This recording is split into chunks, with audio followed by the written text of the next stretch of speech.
Movie starting నుంచే plot లోకి enter అవుతుంది.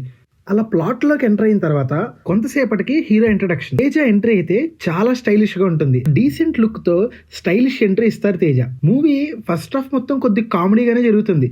గెటప్ సీనుకి తేజకి మధ్య కామెడీ సీన్స్ అలా చాలా కామెడీగా 15-20 మినిట్స్ కామెడీగా వెళ్ళిపోతూ ఉంటుంది. అలా కొంతసేపటికి హీరోని వెతుక్కుంటూ హీరోయిన్ వస్తుంది. అక్కడి నుంచి మూవీ ఇంకా ప్లాట్ లోకి ఎంటర్ అయ్యి ఇన్డెప్త్ గా వెళ్తూ ఉంటుంది మూవీ. అలా కొద్దిసేపటికి మనోజ్ అన్న ఎంట్రీ కూడా ఉంటుంది. మనోజ్ అన్న ఎంట్రీ అయితే ఒక బ్యాంగర్ అనే చెప్పాలి. మూవీ స్టార్టింగ్ నుంచే ఇంటర్వెల్ కి సరిపడా సెట్ ప్యాక్స్ అన్ని ముందే ప్లాన్ చేసి పెట్టుకున్నారు డైరెక్టర్. అలా స్లోగా ఇంటర్వెల్ వైపు వెళ్తుంది. అలా మూవీ టర్న్ అవుతూ ఇంటర్వెల్ లోకి వెళ్ళిపోతుంది.